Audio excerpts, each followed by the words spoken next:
My question was about abortion, and I just wanted to know, why exactly do you think a first trimester fetus has moral value? Okay, so a first trimester fetus has moral value because whether you consider it a potential human life or a full-on human life, it has more value than just a cluster of cells. If left to its natural processes, it will grow into a baby. So the real question is, where do you draw the line? So you're going to draw the line at the heartbeat, because it's very hard to draw the line at the heartbeat. There are people who are adults who are alive because of a pacemaker. They need some sort of outside force generating their heartbeat.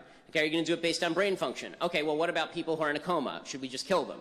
Right? The problem is, anytime you draw any line other than the inception of the child, you end up drawing a false line that can also be applied to people who are adults.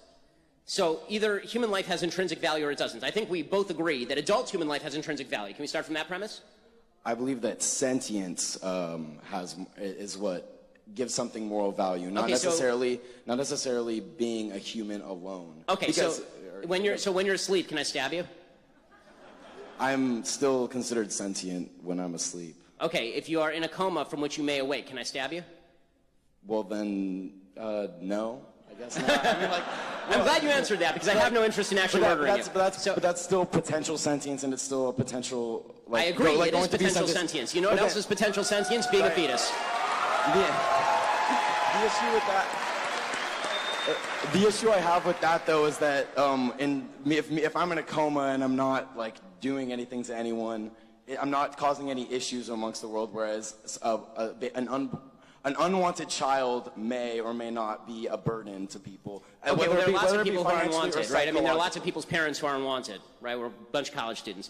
The problem is that now you're shifting the argument, right? Before you were making the argument based on the intrinsic value of a life based on sentience, and now you're talking about the level of burden that somebody presents as a separate moral argument. Okay, I don't believe that you being a burden on somebody is justification for them killing you, as a general rule. I'll leave it at that, but I appreciate you and thank you. Okay. Barack Obama has been terrible from beginning to end. He's divided us along racial and sexual lines. He's divided us along every line he could find. He came in with a great promise. Because the expectations for Obama were so high and he fell so short, he's really divided America. I think he's trolled the Republican Party into irrelevance, and I think that he's taken his own party to Bernie Sanders' land. And I think that, he's done that through policy, but he's mostly done that through his style.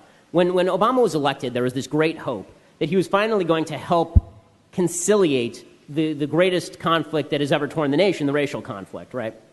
And instead he came in on the basis and governed on the basis that if you oppose him, it must be because you are black.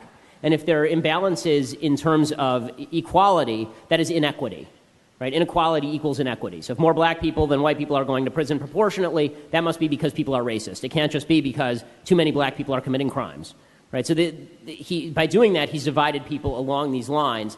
And you can see it in the Gallup polls. I mean, people now feel that the racial conflict in the country is at heights it hasn't been for decades. That to me is the most damaging thing, is that he's reverted American politics to a form of tribalism that I find very scary. In terms of his actual policy, Obamacare is destroying the medical system. It's raising premiums for people who are in the system. It's going to end up with an actual form of care that really is just redistribution of care. Which is going to hurt the people who are youngest and the people who are oldest. There's a reason Ezekiel Emanuel, who designed his Obamacare program, says he wants to die at 75. They're going to end up redistributing health care, and they're going to end up restricting it. As far as the economy, his economic policies, if you look at American history, every time there's a big bust, there is then a similarly sized boom, unless you have a massive government policy like FDR and Hoover, or unless you have a massive government policy like Barack Obama. So on domestic policy, he's been terrible. He's pushed government into realms it never was before and created conflicts that weren't there before. So, for example, on the gay marriage issue, my position on this has been that the government should get completely out of the business of marriage.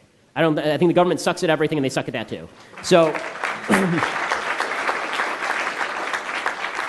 what Obama has done instead is he said, okay, let's enshrine same-sex marriage for the purpose of cramming down on religious institutions the idea that they must participate in something they believe is sinful. That's not live and let live. That's live like me or I won't let you live. Right? And that's dastardly stuff. When it comes to his foreign policy is the worst of all of his policies. He set the world, I mean, it's cliche at this point, but he set the world on fire. His Libya war was a disaster and handed guns to terrorists. He talks about handing guns to ISIS. He actually did that in Libya. He talks about, Syria is a disaster area. The attempt to make Iran into a regional power with the assumption that they're going to moderate themselves is utter asininity. It's just foolishness on an unbelievable scale. His handing over of power to Russia in Crimea is going to end with NATO possibly breaking apart, because Russia's just going to continue encroaching on outlying portions of the NATO alliance, and basically say, fine, come and get me, coppers. And he's allowed the Chinese to expand their realm of influence into the South China Sea. And you're going to see increasing Chinese intransigence and aggressiveness, because China demographically this happens with every country where you have a lot more males than females. China demographically, there are 125 males for every 100 females. When you have a lot of excess young men, there's only one thing you can do with those people, and that's put them in the army. And that's basically what China has done. So they're going to get very aggressive on the world stage very quickly. So every aspect, Latin America, of course, has become a disaster too. Every aspect of this presidency has been terrible, but when you have the media on your side, and when you're a likable fellow, and he is likable on camera, then those are assets that matter. And this is why when people say, how could we end up with a reality TV show host like Trump running, he's the second one to do it. Right? Obama's the first. You don't do interviews with the lady who sat in a bathtub full of Cheerios and Fruit Loops, and then tell me about how terrible it is that Donald Trump used to be on The Apprentice.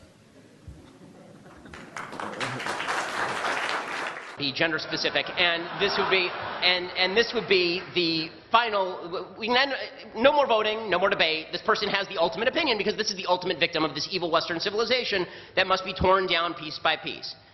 And the bargain for people is pretty simple. You get to feel good about yourself even if you haven't done anything in your life. You get to feel that all of your failures are the result of a society that's seeking to victimize you. Grab a chisel and hammer away. You're part of the coalition that's going to tear down this evil civilization that has victimized you. Now, never mind that all of this is sheer bullshit.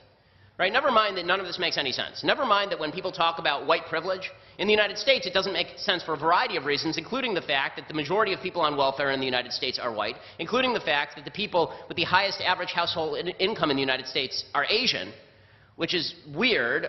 I mean, like, Koreans didn't write the Constitution, right? So is it Korean privilege that's causing all of this in the United States, or is it just possible that we have a free system and people who work really hard do really well in the United States under a free system? None of it makes any sense, but it makes everybody feel really good. And that feeling of victimhood is empowering to people. It's not empowering them to do anything useful. It doesn't empower them to work harder, because in fact, if they work hard and they succeed, they've actually undermined their entire argument. If they work hard and they succeed under this cruel, oppressive system that was supposed to keep them down, then how do they make the argument it's a cruel, oppressive system that was supposed to keep them down? It makes it kind of difficult. But it does give them a feeling of achievement just for being there. And the way that they protect this is by preventing anyone else from thinking or speaking.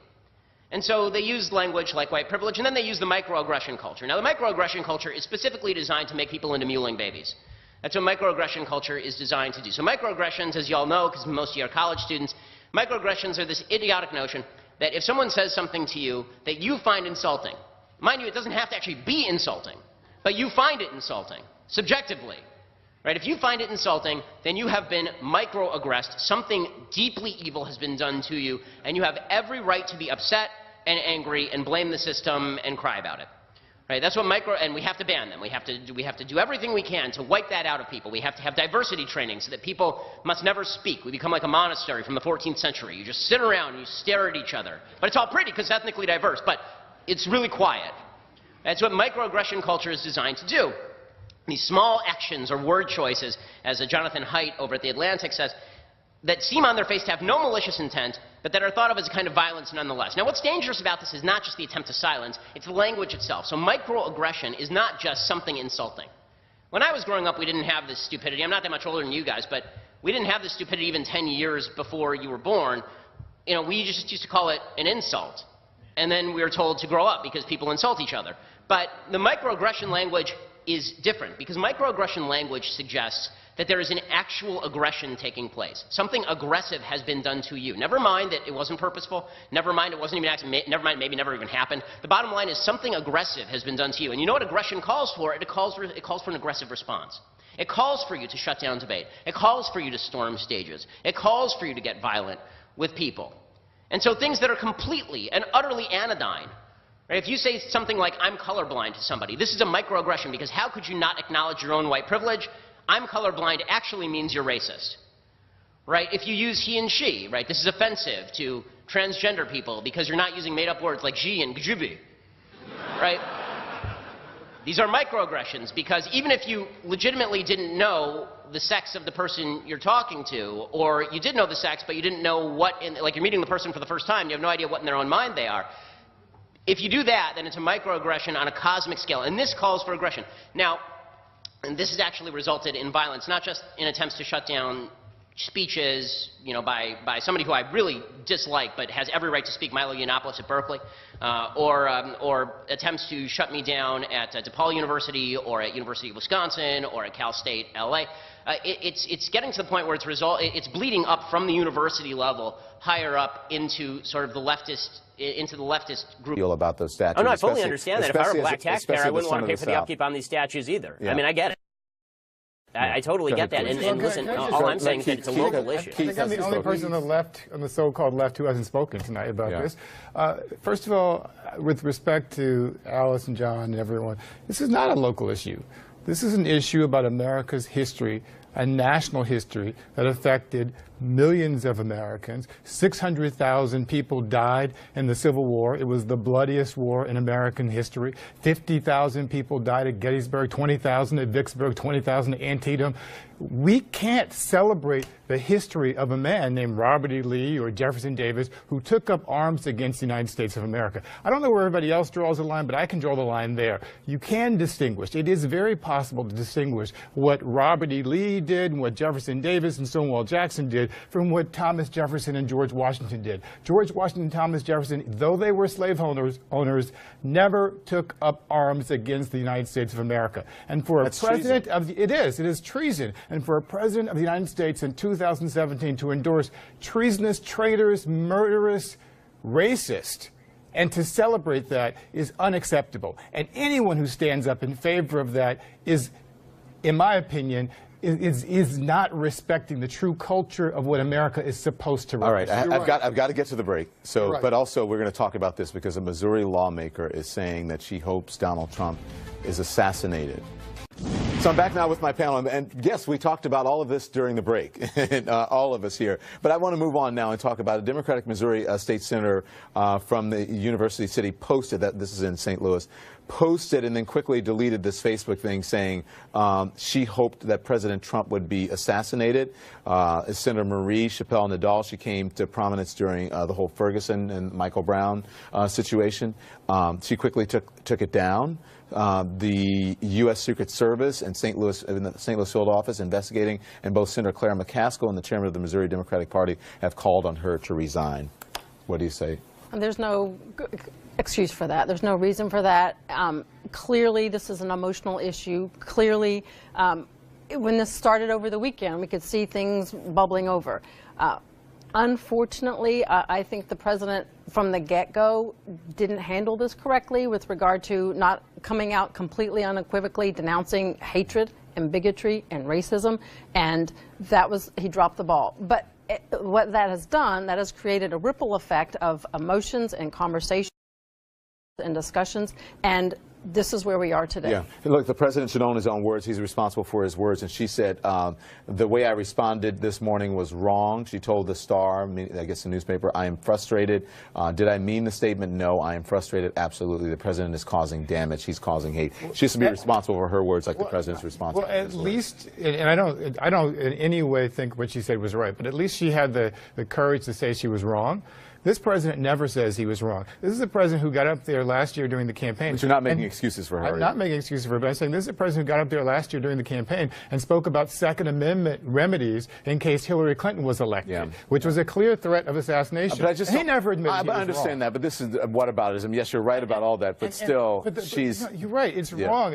You can't say anything other than it's wrong. We could just end the conversation there. But the point is, Donald Trump is the president of the United States. He's supposed to be not only the political leader, but also a moral leader of the country. He cannot do that. He can't condemn other people when he's creating the culture of violence himself. What do you say to this, Ben? You know, I think that when it comes to the culture of violence, this is something where we really have to be careful, and I think we all should agree on this. This is pretty obvious stuff. You don't call for people's assassination. Right. I think that there are groups like Antifa out there that are violent. Forget Charlottesville. They're violent in other places like Sacramento. They've been violent in Berkeley. Violence in our political discourse is not a thing that should be happening, nor should it be incited or forwarded. But I think that we have to be very careful about distinguishing between actual insightful language, like what we're talking about here. I mean, the Secret Service is now investigating this, and just nasty language. I think President Trump says some really nasty, terrible things. You know, at the point when he actually calls for violence, I condemned him, and I will condemn him again. I think that in this case, what we're talking about is something much more explicit than anything Trump has said so far, obviously. Yeah, I've got to run. I'm sorry, everyone doesn't get to talk. John, just a segment. You talked a lot last segment. Thank you. Sure did. How much stronger is the religious persecution on leftist campuses? Yeah, I mean, it's not easy to be a religious person on campus. I'll answer the second question first. It's easier to be. It's not easy to be a religious person on campuses because you're perceived as stupid. I mean, the nice thing is if you do, you know, once you go to Harvard Law School, they can't say that anymore. But but you get that a lot, right? It's the idea that you're a dummy for believing in religion. And the truth is, all of Western civilization is based on a Judeo-Christian value system. It hasn't sprung up anywhere else. I mean, there are tons of cultures all over the globe, and none of them have the kind of civilization America does. And America, by the way, is still significantly more religious than Europe, which is not coincidentally one of the reasons why we are significantly more powerful than Europe. So, you know, when they say that you know, you're a fool for believing in God, the truth is that belief in God is belief. Right? You have to take a leap of faith. It can't be proved. It can't be something. It's not something that you can make a scientific hypothesis and then fulfill that hypothesis. But atheism can't be proved either. And there's no way to prove these sorts of intangibles. And what that means is that you can either choose to at least acknowledge. What I would say to people is, look, whether you believe in God personally is your own business. It is.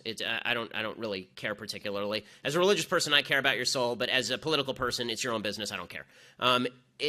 But as a society, when we fail to acknowledge the value of Judeo-Christian religion steeped in the idea that every human being has equal worth under God, you end up very quickly devolving into a socialism that ends up demeaning human beings individually. Because there's never been a place on earth that wasn't like that.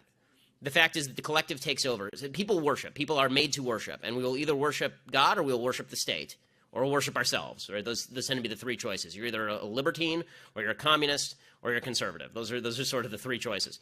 So, you know, I think that when it comes to defending religion, it's easier to defend the system of religion than particular religious belief because we all have different religions, we all have different religious beliefs. Even among Orthodox Jews, there's a lot of diversity of each individual has their own relationship with God, and you can't argue anybody else into your relationship with God. What you can say is, here is something that is unquestioned and undoubted. Judeo-Christian religion has created the foundation for the greatest civilization in the history of mankind, and ripping away the foundations of that civilization on behalf of a philosophy that really has never built anything without those roots in Judeo-Christian. Atheism, modern atheism, has its root in Judeo-Christian religion.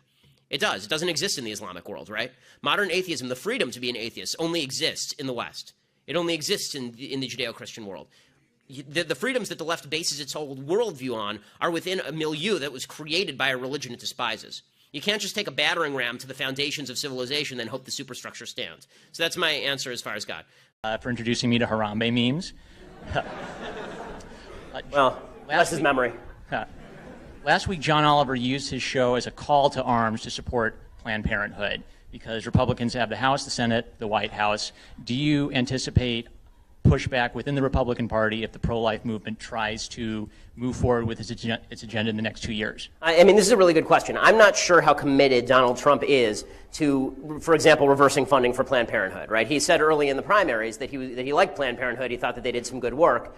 It'll be interesting to see if he clashes with the new Congress over that, because clearly Paul Ryan and a lot of other members of Congress would like to withdraw federal funding for Planned Parenthood. Obviously, I think that's a good idea. I think abortion is immoral, and the idea that I'm paying for somebody else's baby to be killed seems pretty ridiculous, morally, ethically, legally to me. I think all of it's really dubious. It is definitely questionable. As far as John Oliver, we have a really bad habit in this country of taking everybody seriously if they have a British accent. And that seems to me a bad mistake. We ought to judge John Oliver by the content of his speech, not the quality thereof. I think that you have to acknowledge the reality, regardless of which end of the ideological spectrum you're on, that this idea that the relationship between a corporation and a worker is an entirely voluntary one is a figment of our imagination. The reality is that the relationship depends upon the balance of power. Because if you were to really believe that it's totally a voluntary relationship, then you should be arguing for child labor, because that was legal at one time, and that was argued as a beneficial thing for the economy. So we have to understand that it's a balance of power. We're moving ever so slightly away from whether we need customers with more money to have that, that base, but we'll be addressing some of the underage working here shortly.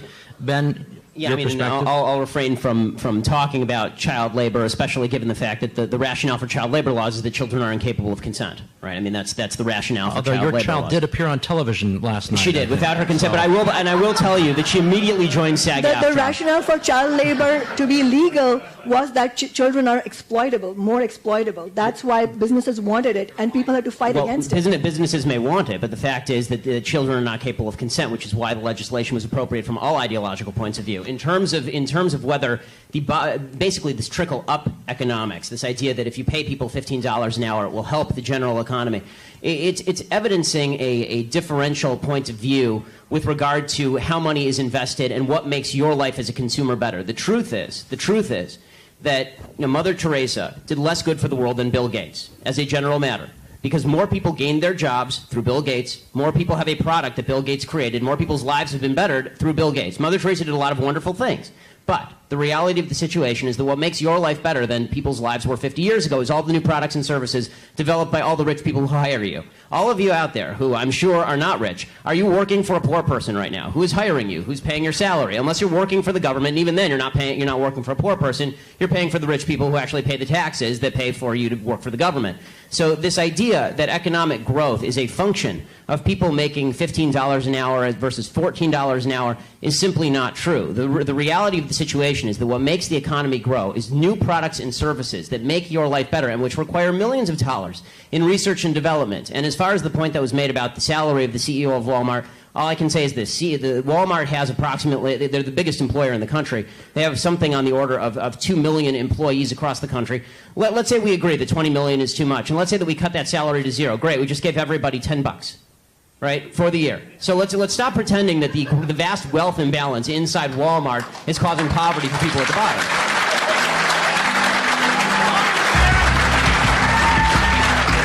It repeatedly on your show. I watch your show, and I've seen it repeatedly. What you tend to do is you tend to demonize people who differ from you politically by standing on the graves of the children of Sandy Hook, saying they don't seem to care enough about the dead kids. If they cared more about the dead kids, they would agree with you on policy. I think we can have a rational political conversation about balancing rights and risks and rewards of all of these different policies, but I don't think that what we need to do is demonize people on the other side as being unfeeling about what happened in Sandy Hook. How dare you accuse me of standing on the graves of the children that died there? How dare you? I've seen you do it repeatedly, Piers. Like I say, how dare you? Well, I mean, you can keep saying that, but you've done it repeatedly. What you do, and I've seen you do it on the program, is you keep saying to folks that if they disagree with you politically, then somehow this is a violation of what happened in Sandy Hook. And you have yet, I'd really like to hear your policy prescriptions for what we should do about guns. Because you say that you respect the Second Amendment, and, you know, I brought this here for you so that you can read it. It's the Constitution. And I would really like for you to explain to me what you would do about guns that would have prevented what happened in Sandy Hook. If you want to do what you did in the UK, right, which is ban virtually all guns, that is at least a fair argument. And we can have a discussion about whether that's something that we ought to do or not. I've made it very clear what I want to do, which is exactly what Mark Kelly wants to do. And in fact, rather than address let's talk about that. Rather than address your comments to me about standing on the graves of children at Sandy Hook, you can address them to Mark Kelly, because he agrees with everything that I've been saying, because he feels the same way, as does his wife. They're gun owners. They both respect the Second Amendment of the Constitution. They don't want to take away anybody's right to defend themselves with guns. Well, they want to take away certain types of guns, obviously. They want to take away assault weapons, which are capable, with magazines like we saw at Aurora and Sandy Hook, of unleashing a ridiculous amount of bullets. Well, this is a question I wanted to ask you, Piers, because I've seen you talk about assault weapons a lot, and I've seen Mark Kelly talk about assault weapons. The vast majority of murders in this country that are committed with guns are not committed with assault weapons, they're committed with handguns. Okay, so are you willing to ban handguns in this country across the country? No, that's not what I'm asking for. Why not? Let me ask you... Don't you care about the kids who are being killed in Chicago as much as the kids in Sandy Hook? Yes, I do. Then why don't you care about banning the handguns in Chicago? We'll come to that. Let me ask you this.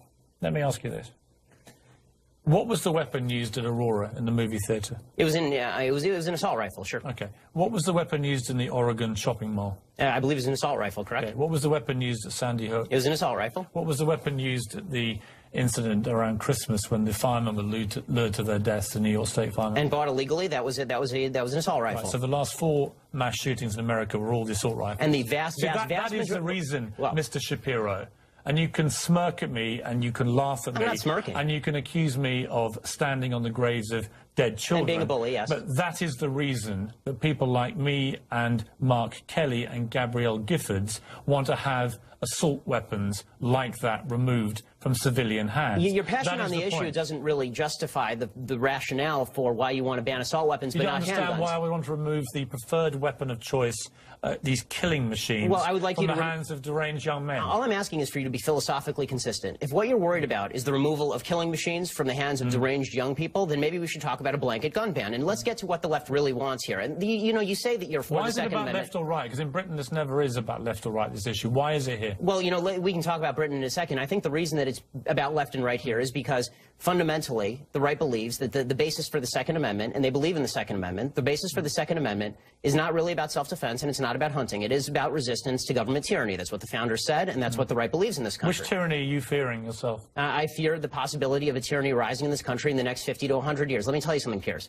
The fact that my grandparents and great-grandparents in Europe didn't fear that is why they are now ashes in Europe. So this kind of leftist revisionist history, where there's never any fear of democracy going usurpacious or tyrannical, is just that. It's fictitious. Just to clarify your position then, the answer to Sandy Hook, as it was to Aurora, as it was to Gabrielle Giffords, as it was to Columbine and Virginia Tech, is you do nothing. Is that your... Breitbart.com. Ben, what do you make of this interview? You think that it's a milestone, or that we in the media are simply just doing a setup?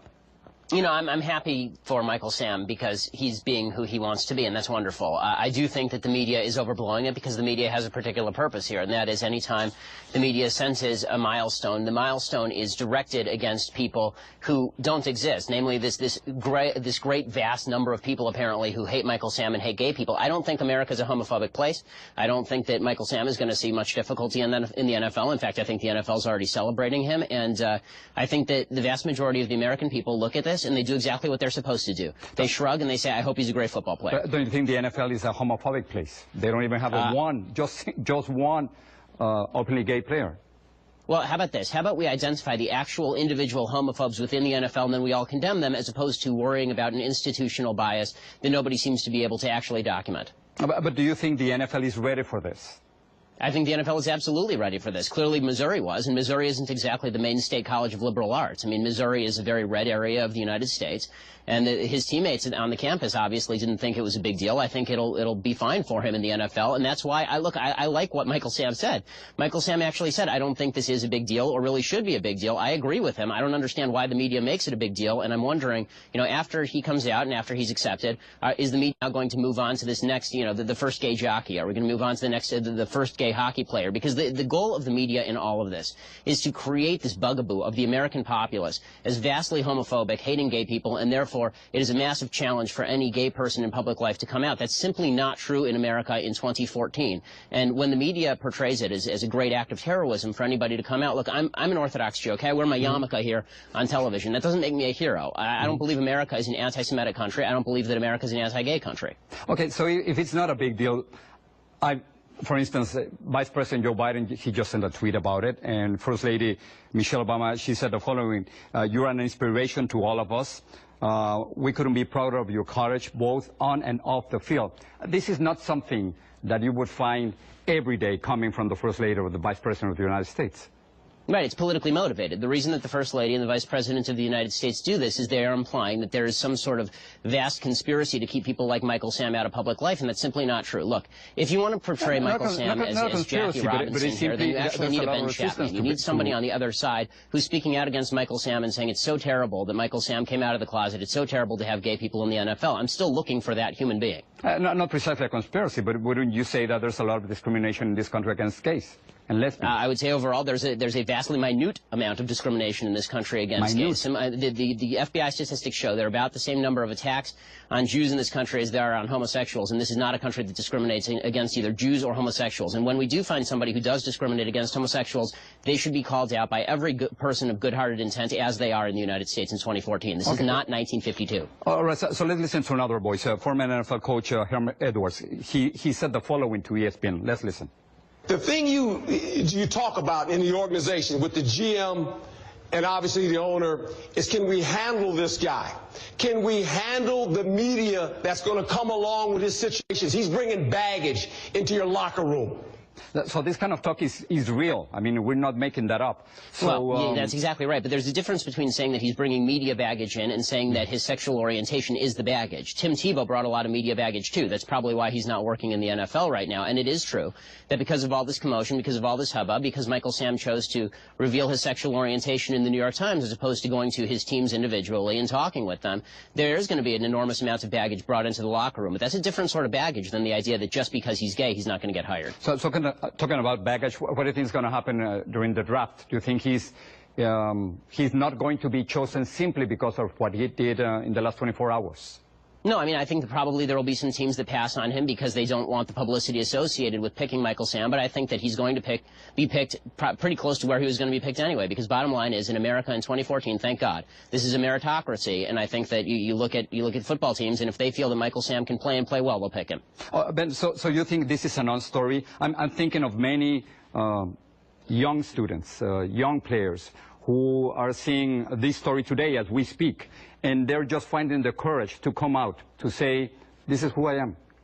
I think precisely the opposite. I think the more casually we treat people coming out of the closet as opposed to a vast national celebration every time somebody comes out of the closet, that'll make it easier, not harder, for gay people to come out, because they're going to look at the situation and say, look, it's not about me facing discrimination. I don't have to overcome some sort of huge mythical challenge from the quote-unquote right-wing establishment. I can come out when I want, and I can do what I want with my life, and I don't have to face all of this discrimination. The more we play up the idea that there's discrimination, this sort of phantom discrimination, the harder it is for people to come out. But I'm surprised, Ben, that you're saying that there's no discrimination in this country against gays.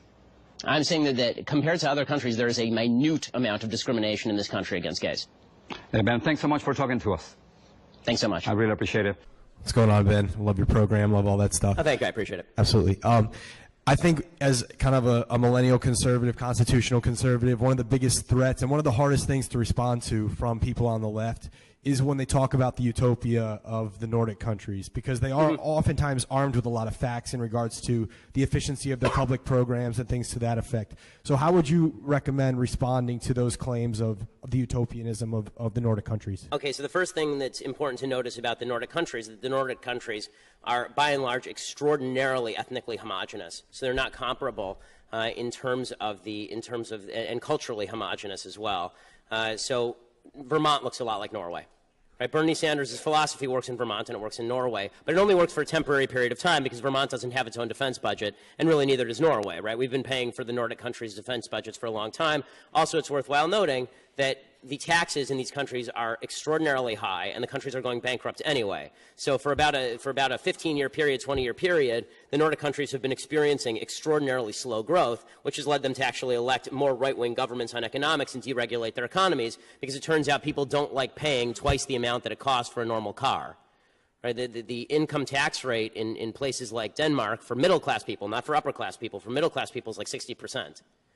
So, it's easy for students to say 60% sounds good, but you all go to Yale, which means that eventually you'll have a job that pays you enough that you'll be paying a high percentage of your income in taxes, and it ain't that much fun. There's a reason that Denmark, all these countries are now turning away from this, and they've been living off the back of America paying for their defense budget for a very long time. So you have the privilege of not having to pay your own defense budget. You also have a group of what can best be described as upper education people who have grown up in Western countries with a particular set of values. And socialism, at least in the Nordic way, not full government ownership of resources, but high redistribution of income, that is capable of lasting for a certain period of time, but even there it collapses.